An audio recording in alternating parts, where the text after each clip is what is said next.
በኋላ ይልና የአይሁድ በዓል ነበርና ኢየሱስም ወደ ኢየሩሳሌም መጣ። ይህን ሀሳብ በደንብ እንድትሰሙ ፈልጋለሁ። ይህን ሀሳብ በደንብ እንድትይዙ ፈልጋለሁ። ከዚህም ጊዜ የምን በዓል ነበር ይላል? የአይሁድ በዓል ነበር ይልና ኢየሱስም ወዴት መጣ ይላል? ወደ ኢየሩሳሌም ኢየሱስም መጣ። አሜን አትሉ? ኢየሱስም ወዴት መጣ ይላል? ወደ ኢየሩሳሌም መጣ። የአይሁድ በዓል በነበረበት ቦታ ላይ በነበረበት ጊዜ ላይ ኢየሱስ ለምንድን ነው ወደ ኢየሩሳሌም የመጣው? ለምንድን ነው? ኢየሩሳሌም የሰላም ከተማ ነው። ኢየሩሳሌም የሰላም መነሻ ነች። ኢየሩሳሌም የሰላም ድርሻ ያለበት አካባቢ ነች። ኢየሱስም የመጣው ለምንድን ነው? ወደ ሰላም ከተማ የመጣው ለምንድን ነው የሚለውን ነገር እያየን ስንሄድ እንዲህ አለ። በኢየሩሳሌም ምን ነበራት? በኢየሩሳሌም በበጎች በር አጠገብ በዕብራይስጥ ቤተሳይዳ የምትባል አንዲት መጥመቂያ ነበረችና 5 ግንቦች ነበሯት ይላል። መመላለሻ በሮች ወይም 5 መመላለሻ መንገዶች ነበሯት ይላል። ነገር ግን እቺ ምን የምትባል ነች? ቤተሳይዳ ተብላ የምትጠራ ስፍራ ነች። ወደዚህ ከመምጣቱ በፊት የሆነው ነገር ወደ ኋላ እየወሰድኳችሁ አሳያችኋለሁና 5 መመላለሻ በሮች ነበሯትና በእነዚህ ውስጥም የውሃውን መንቀሳቀስ እየጠበቀ በሽተኞችና እግሮቹን አንካሶቹ ሰውነታቸው የሰለለ ብዙ ሕዝብ ይተኙ ነበርና አንዳንድ ጊዜ አሁን ሰዎች ከፈውስ ጋር የሚገናኙበት ሰዎች ፈውስን የሚያገኙበት የሰዎች ፈውስ የሚጸናበት ሁሉ ጊዜም አይደለም። አንዳንድ ጊዜ የጌታ መልአክ ያ ጊዜ የአይሁድ በዓል ነበር። ኢየሱስ ክርስቶስም ወደ ኢየሩሳሌም መጣ ይላል። ከዛ ደግሞ ጀምሮ እንዲህ ነው ብለው 5 መመላለሻ በሮች በነበሩበት ቦታ ላይ ኢየሱስ መጣ። ይህ ቦታ ደግሞ ብዙ ሰዎች የፈውስ አገልግሎት ተፈጽሞበት በተለይ ለብዙ ሰዎች የፈውስ አገልግሎት የሆነበት ቦታ ነው። ኢየሱስ ግን ሲመጣ አንድ ሰው ስንት ዓመታትን ያስቆጠራል? ስንት ዓመት? 38 ዓመት ልክ ፈውሱ ያልጸናለት ወይንም ወደ እሱ እንዲመጣለት ሰውን ዘመድ የሌለው ወገን የሌለው አባት የሌለው እናት የሌለው ወንድም የሌለው አንድ ሰው ነበር። ይህ አንድ ሰው ግን የማንን እጅ የሚጠብቅ ነው? የክርስቶስን መምጣትን የሚጠብቅ አንድ ሰው ነበር። ዛሬ በዚህ አጋጣሚ ሊያወራላችሁ ፈልጋለሁ። በአንድም በሌላ እናንተ የጠበቃችሁት ጌታ በድንገት ይመጣል። እጅን አንሳና አሜን አትልም እንዴ? በአንድም በሌላ እግዚአብሔር በድንገት ጌታ ወደ አንተ ይመጣል። ዛሬ ማንም አይኖር፣ ዘመድ አይኖር፣ ወንድም አይኖር፣ እህት አይኖር፣ ማንም አንተም የሚረዳ አንቺም የሚረዳሽ አይኖር። የናዝሬቱ ኢየሱስ ግን በአቃጫይ ወደ አንተ ይመጣል። የሚገርማችሁ ነገር እዚህ ቦታ ላይ ከዚህ በፊት የተፈወሱቱ ሰውነታቸው ምን የሆነ የሸለለ ከማንኛውም በሽታ ሁሉ ቶሎ የገቡቱ እንደ አጋጣሚ የጌታ መልአክ ውሃውን በሚያናውጥበት ጊዜ ቶሎ የገቡቱ ሁሉ ምን የሆኑ ነበር ይላል? ይዳኑ ነበር፣ ይፈውሱ ነበር፣ ፈውሳቸውን እያጸኑ ይሄዱ ነበር፣ ይገቡ ነበር ካለ በኋላ እንዲህ ይላል። ከውሃው መናወጥ በኋላ በመጀመሪያ የገባ ከማናቸው ካለበት ደዌው ጤናማ ይሆን ነበር ይልና በዚያ ከ38 ዓመት ጀምሮ ይላል የታመመ አንድ ሰው ነበር። ኢየሱስም ይህ ሰው ተኝቶ ባየ ጊዜ እስካሁን ብዙ ዘመን እንዲህ እንደነበር አውቆ ልድን ትወዳለህ አለ። አሜን። ኢየሱስ ከዘመናት በፊት በተለይ እንዲሰሙ ፈልጋለሁ። የዛሬ 20 ቀን ይሁን 15 ቀን ይሁን ብቻ አንድ ወር አካባቢ ይሁን እንደ ቃል ይሄን ስፍራ አውርቻቸዋለሁ። ዛሬ ግን በጣም ጠንካራ ብዬ ላወራላችሁ ነገር ቢኖር እንዲህ ነው የሚሆነው። በእናንተ ሕይወት እግዚአብሔር የጀመረው ማንም አይጨርስም። እግዚአብሔር የጀመረውን እግዚአብሔር ይጨርስላችኋል። አሜን አሜን። ብዙዎቹ ፈውስ እየተከተለ ያለው ወይ ብዙዎች ፈውስ የጸናው በሰው ተደግፈው ገብተው ድንገት በሉ እስኪ ድንገት ፈውስ እነሱን ድንገት አንዳንዶቹን አገኛቸውና የሆነች ቦታ ላይ ከገቡ በኋላ የእነሱ ፈውሳቸው የሆነ ቦታ ላይ ጸና። የሆነ ቦታ ላይ ፈውሳቸው ጸንቶ ከወጣ በኋላ አንዳንዱ እያመሰገነ ሄደ፣ አንዳንዱ በራሱ ጌታን እያከበረ ሄደ፣ አንዳንዱ ደግሞ በዛን ሰዓት ላይ ለነበረው ነገር ላይ እግዚአብሔር አደረገልኝ እያለ ሄደ። አንድ ሰው ግን የማመስገን ዕድል ያላገኘ አንድ ሰው ነበር። ስንት ሰው? አንድ ሰው። የሌሎቹን ዓመታትን ስንት ወር እንደሆነ ስንት ዓመት እንደሆነ ምን ያህል ጊዜ እንደሆነ የሌሎቹ አልተጠቀሰም። የዚህ ሰው ግን 38 ዓመት ብሎ አስቀመጠው። ምክንያቱም ለምን 38 ዓመት ብሎ እንዳስቀመጠ ታውቃላችሁ? ኢየሱስ ክርስቶስ ራሱ ሲመጣ ምን ያህል ጊዜ ብሎ አልጠየቀም። ኢየሱስም ረጅም ዓመትና ረጅም ጊዜ እንደሆነ አውቆ ይላል። ምንም ሰውየው መናገር አይጠበቅበትም።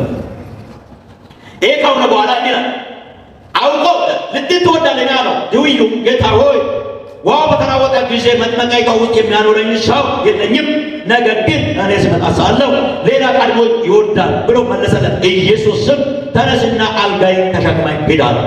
ወዲያውም ሰውዬው ዳነ፣ አልጋውንም ተሸክሞ ሄደ። ዛሬ እንዲህ ይሆናል። በላያችሁ ላይ መከራ የሆነው ነገር፣ በላያችሁ ላይ ማጣት የሆነው ነገር፣ በላያችሁ ላይ ድካም የሆነው ነገር፣ በላያችሁ ላይ ስንፍና የሆነው ነገር፣ በላያችሁ ላይ የከበደው ነገር ዛሬ እንዲህ ይሆናል። ድንገት እስከ ድንገት ባሉ ድንገት ከላይ ላይ ባሉ ይነሳል ባሉ። የሚገርማችሁ ነገር እዚህ ቦታ ላይ በጣም ትኩረት ሰጥታችሁ እንድትሰሙ ፈልጋለሁ። ዮሐንስ እኔ መነሻ አረኩት እንጂ ወደ ምዕራፍ 1 ልውሰዳችሁ። ወደ ምዕራፍ 1 ልውሰዳችሁ። ኢየሱስ ክርስቶስ ራሱ ብርሃን ሆኖ መጣላቸው። ኢየሱስ ክርስቶስ ራሱ ብርሃን ሆኖ የብርሃንን መንገድ ኢየሱስ ክርስቶስ ራሱ ይዞ መጣላቸው። የብርሃንን ሕይወት ይዞ መጣላቸው። የብርሃንን መንገድ ይዞ ኢየሱስ መጣላቸውና ምዕራፍ 2 ላይ ደግሞ ላስረግጥላችሁ። ምዕራፍ 2 ላይ እነሱ ግራ በተጋቡበት ጊዜ ላይ ኢየሱስ ክርስቶስ መጣ። ልክ ሲመጣ እነሱ መጀመሪያ ምንድነው ያደረጉት? ውሃው ልክ እነሱ ምንድነው ቃና ሰርግ ቤት አይደለም፣ ቃና ዘጋሊላ አይደል? እዛ ሰርግ ቤት እነሱ ልክ ጠጁ አለቀ ብለው ወደ ማርያም ሲመጡ ማርያም ከተናገረችው ነገር አንደኛው ወደ ኢየሱስ መጡ። ኢየሱስም ወደ ማርያም፣ ማርያምን ወደ ኢየሱስ። ሁለቱም መታየት ሲጀምሩ ማርያም ካለችው አንደኛው ነገር ኢየሱስን እንዲህ አለችው፣ አሁን አሳዳፊዎቹ ወይን ጠጅ አልቋል ብለዋልና እያለች ወደ ኢየሱስ ስትል ኢየሱስም ደግሞ አንድ መልስ ሰጣት። አንቺ ሴት ጊዜው ምንድን ነው? ገና ነው። ጊዜው አሁን ነገሮቹን የመመለስ ጊዜ አይደለም፣ ጊዜው ገና ነው እያለ ኢየሱስ ማርያምን ዝም ሲያሰኛት እናያለንና ማርያምን ዞራለችና ሄደች። ከሄደች በኋላ ኢየሱስ የሚላችሁን ብቻ አርጉ፣ የሚላችሁን ብቻ ፈጽሙ እያለ ደግሞ ለአሳላፊዎቹ ተናገረች።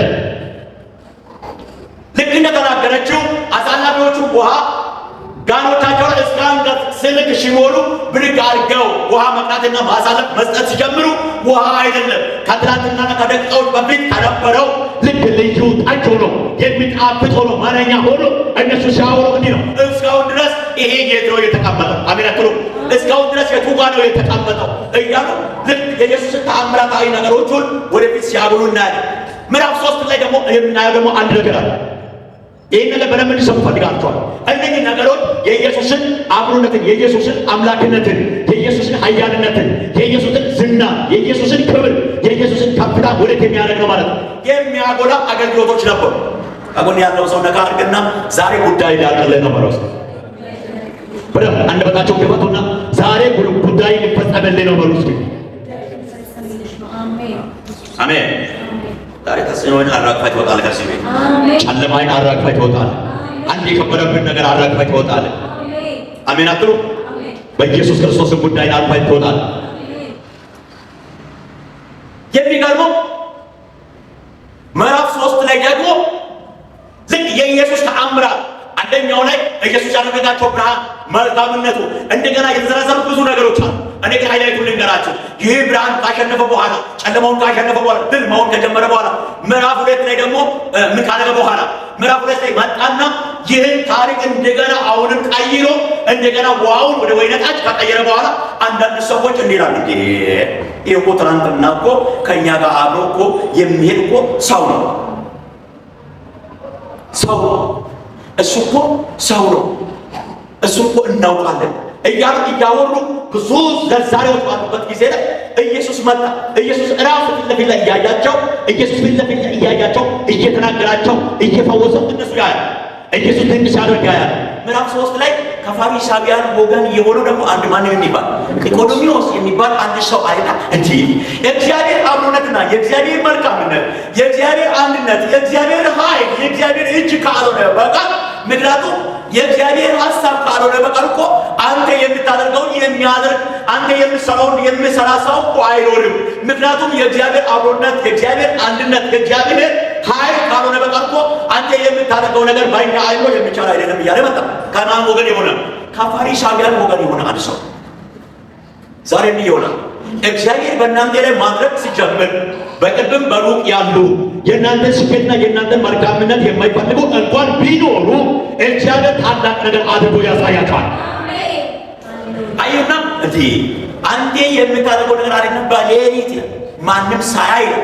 የሚገርማችሁ ይሄ ሌሊትና ቀን ማለት ሌሊት ማለት ማንም ሳያይ ነው። ቀን ማለት በጣም ስለ ቀን አውራላችኋል። ሌሊት ማለት በጣም ከባድ ጊዜ ነው፣ አስቸጋሪ ጊዜ ነው።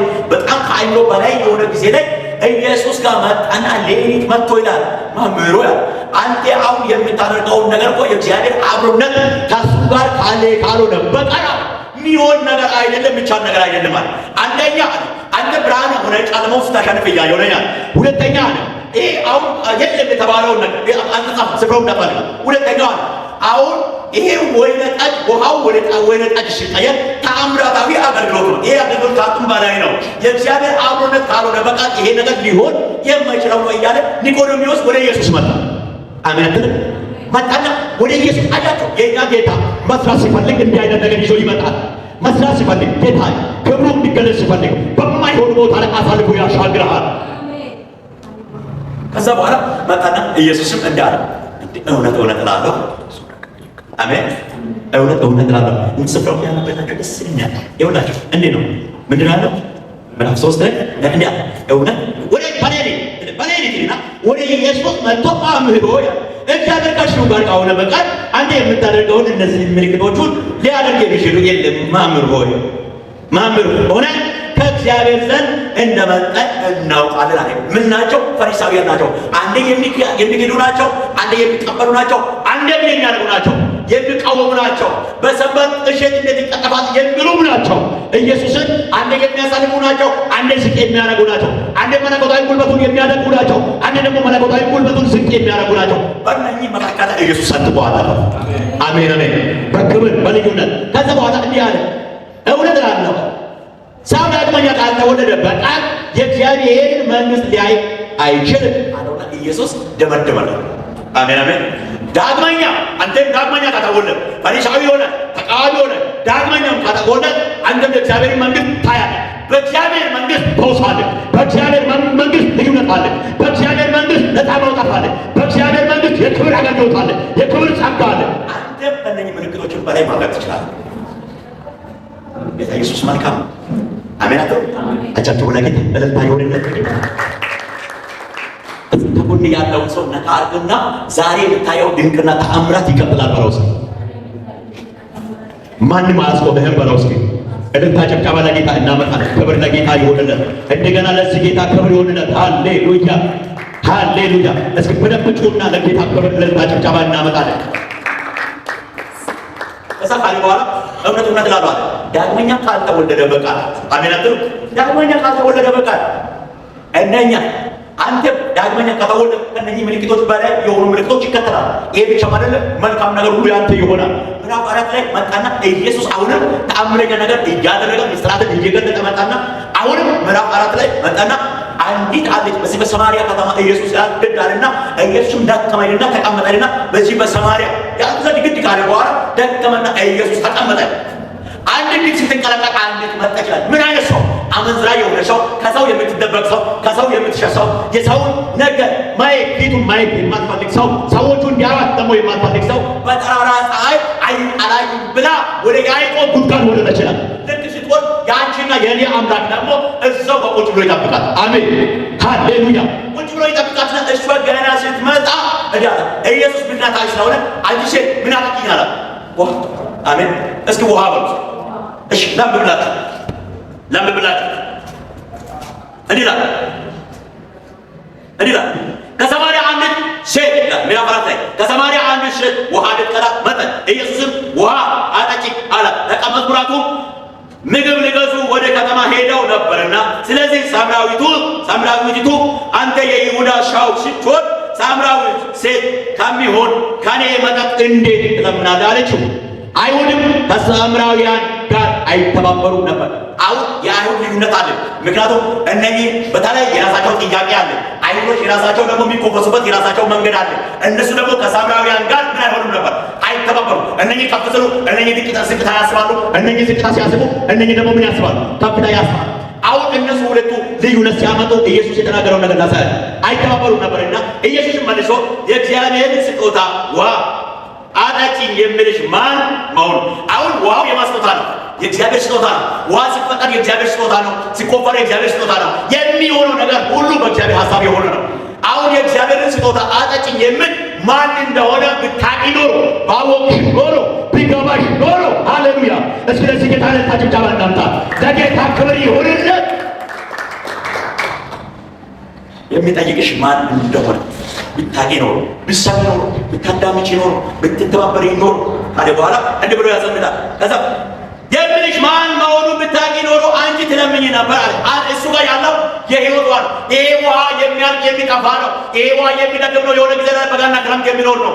የኢየሱስ ውሃ ግን ክረምት በጋ የለው፣ የዘላለም ህይወት ነው። አሜን። ቀኝ እጅን አንሳና የዘላለም ህይወት ነው በል እስኪ። እዚህ ነው ኢየሱስ ስናገር ከዚህ ውሃ የሚጠጣ ለዘላለም ምን አይሆንም አይጠማም ማለት ነው። ከዚህ እንጀራ የሚበላ ለዘላለም አይራብም። ለዘላለም ረሃብ በኢየሱስ ተወግዶልናል። የዘላለም ጥማት በኢየሱስ ተወግዶልናል። ምክንያቱም በመንፈሱ ግሎሪ ዞን ውስጥ እስካለ ድረስ የዘላለም የህይወት ውሃ ምንጭ ነው። የዘላለም ደግሞ ምንድን ነው? እንጀራችን ነው። ኢየሱስ ይባላል። ከዛ በኋላ ማን እንደሆነ ብታውቂ ኖሮ አንቺ ትለምኙ ነበረ ስባት እንዴ አለችው። አንተ እኮ ጉድጓዱን ተሰጠን ከአባታችን ከያዕቆብ እኮ አትበልጥም። አያችሁ፣ እነሱ የሚሰማሩት በያዕቆብ ጉዳይ፣ እነሱ የሚሰማሩት በያዕቆብ ትእዛዝ ነው። እነሱ የሚሰማሩት ጉድጓዱ ራሱ የራሱ ዝና አለ ማለት ነው። የራሱ እውቅና አለ። ጉድጓዱ የራሱ ምን አለ ማለት ነው? ዝናው አለ። የራሱ እውቀት አለ። ጉድጓዱ ራሱ የራሱ ስም አለ። አንተ ይሄ ጉድጓድ ከሰጣን እኮ ከያዕቆብ አትበልጥም ማለት ኢየሱስ ክርስቶስ ሲጠይቅ ፍጹም አምላክ ነው፣ ፍጹም ሰው ሲጠይቅ ፍጹም ሰው ሆኖ ይጠይቃል። አሜን። እሷም ደግሞ ፍጹም ሰው መሆኑን ካወቀች በኋላ ፍጹም ሰው መሆኑን ስታውቅ አንተ ማን ነህ? እኔም ውሃ ይሄን የሰጠሽ ማን እንደሆነ ብታውቂ ኖሮ፣ የሚጠይቅሽ ማን እንደሆነ ብታውቂ ኖሮ የምትይው አንተ ማን ስለሆንክ ነው እያለች መጠቅ። አሁን ልዩነቶቹን እዩ፣ የሚፈጠረውን ክፍተቶቹን እዩ። ኢየሱስን ሊያስታርቅ አንድ ነገር ተጠቀመ። አሜነትንም ወይ አንድ ቃል ተጠቀመ። ምን አይነት ቃል? ጉድጓድ ማውጣት ጀመረ። አሜን። አሜነትም ከዚህ ውሃ የሚጠጣ ይጠማል አለ። እኔ ከሚሰጠው ውሃ የሚጠጣ ለዘላለም ምን አይሆን አይጠማም። ከዚህ ምንጭ የሚጠጣ ይጠማል። ከዚህ ጉድጓድ የሚጠጣ ይጠማል። እኔ ግን ከሚሰጠው ምንጭ የሚጠጣ ምን አይሆንም ማለት አይጠማም። አሜን አጥሩ ሃሌሉያ። ለእግዚአብሔር ለታ ጭብጨባ እናመጣለን። ክብር ለጌታ ይሁን። እስኪ እንደ ጌታ ያለ ማንም የለም በሉ እስኪ። ከዛ በኋላ ወይ ሰጠኝ ማናት ሴቲቱ ጌታ ሆይ መግጃ የለም። እስኪ አሜን በሉ እስኪ። ጌታ ሆይ አለ መግጃ የለም፣ ጉድጓዱም ጥልቅ ነው። አያችሁ ምክንያት አይ ነገር አሁን ኢየሱስ የህይወት እንጀራ የህይወት ቃል የህይወት ምንጭ ይዞ መጥቶ የህይወት የፈውስን አገልግሎት ይዞ መጥቶ መግጃ የለህም ማለት አንደኛ። ሁለተኛ ደግሞ የተናገራቸው ምንድን ነው ቃላቸው? ጉድጓዱ ደግሞ ምንድን ነው? ጥልቅ ነው። ልንደርስ አንችልም፣ ልንቀዳው አንችልም። እሱ ልንቀዳ የመጣው እኮ በራሷ ምክንያት ነው። ግን አሁን ግን ልንቀዳ አንችልም።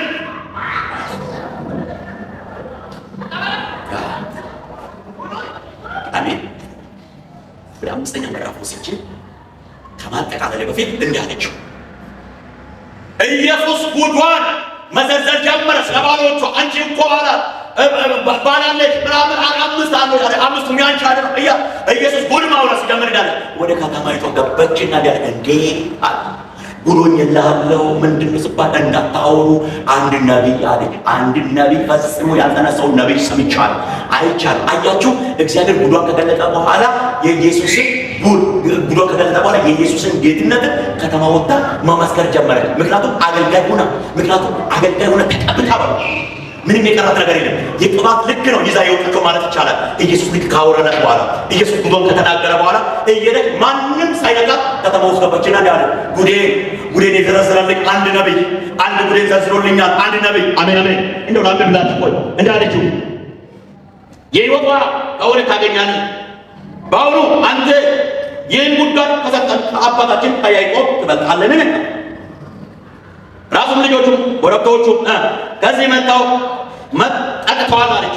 ኢየሱስን መልሶ ከዚህ ውሃ የሚጠጣ እንደገና ምን ይሆናል? ይጠማል። እኔ ከሚሰጠው ውሃ የሚጠጣ ሁሌ ግን ለዘላለም ነው አይጠማም አለ። አሜን አሜን። ከዛ በኋላ እሷ ወደ ከተማ ወጣችና ስለ ኢየሱስ አብሮነት፣ ስለ ኢየሱስ ልዩነት፣ ስለ ኢየሱስ ገላጭነት ማውራት ጀመረ። ዛሬ ግን እንዲህ ይሆናል። እግዚአብሔር በእናንተ ሕይወት በአንድም በሌላ ነገሮቻችሁ ግራ በተጋባችሁበት ቦታ ላይ እግዚአብሔር ቀኝ አድርጎላችሁ ነገራችሁን ፈጽሞ እግዚአብሔር እንደገና አከናውኖላችሁ አዲስ ነገር ሆኖ ማየት ትጀምራላችሁ። እልልታ ጭብጨባ ለጌታ እናመጣለን። ክብር ለጌታ። አሁን ወደ ዋናው ሲሄድ አምስተኛው ላይ ማጠቃለስ እንኛው በተአምራት የመጡ መንገዶች ናቸው። ምክንያቱም የተለያዩ ሰዎች አሉ፣ ፈሪሳውያን አሉ፣ አይሁዶቹም አሉ፣ ምክንያቱም ፈሪሳውያንም አሉ። የተለያየ ህዝብ ስለሆነ እነኚህ ህዝብ ደግሞ የተለያየ መንፈስ ይዘው ስለሚመጡ ኢየሱስ የመጀመሪያ እነሱን አንደኛ በተአምራታዊ መልክ እነሱ ይሄ እኮ በቃ የእግዚአብሔር አብሮነት ካልሆነ እኮ ሊሆን አይችልም እስከምኑ ድረስ ነው እስከምትደነቁ ድረስ ኢየሱስ ተአምራታዊ እያደረገ እየገሰጸም እየመከረም የህይወትን መንገድ ማሳየት አለበት። ስለዚህ ነው 5ኛው ምዕራፍ ላይ መጣና በእነኚህ መንገድ መጥቶ ከ38 ዓመት ባለ 38 ዓመት ያህል አንድ መመላለሻ የሰለሞን መመላለሻ በሚባልበት አንዲት ቦታ ላይ የተቀመጠው 5 መመላለሻ በሮች ባሏት ቦታ ላይ የተቀመጠው አንድ ሰው ኢየሱስ አገኘ። ከዛ በፊት የተፈወሱ አሉ። ያ ሰውዬው በዛን ቀን ውስጥ ከኢየሱስ ጋር እንዲገናኝ የኢየሱስ ፈቃድ ነው። ምክንያቱም ተአምራቶቹ ከዛ ጀምሮ የመጡ ተአምራቶች ነገሮቻችሁ ምን የሚያደርጉ ማለት ነው የሚቀይ። ዛሬ ግን እንዲህ ይሆናል። ትናንትና ሰምታችኋል፣ ከትናንት ወዲያ ሰምታችኋል፣ የዛሬ 4 ቀን ሰምታችኋል። ድንቁን ተአምራቱን አይታችኋል፣ የሆነ ልዩነትን አይታችኋል፣ የሆነ ክብር አይታችኋል፣ የሆነ ጸጋ አይታችኋል።